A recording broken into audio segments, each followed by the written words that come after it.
தண்ணீரை நெருப்பு என்று சந்தேகம் கொண்டவர்கள் கண்ணீரை காணாமல் ஓய்ந்ததும் இல்லை. அவர்கள் கண்மூடி தலையணையில் சாய்ந்ததும் இல்லை.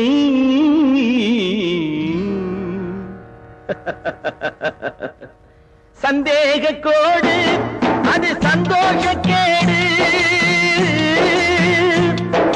சந்தேக கோடு அது சந்தோஷ கேடு.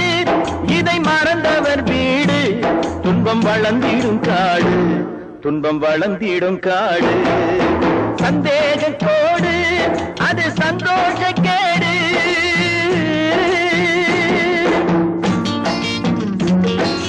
பத்தினியை நம்ப வைக்க பல காலம் பாடுபட்டே.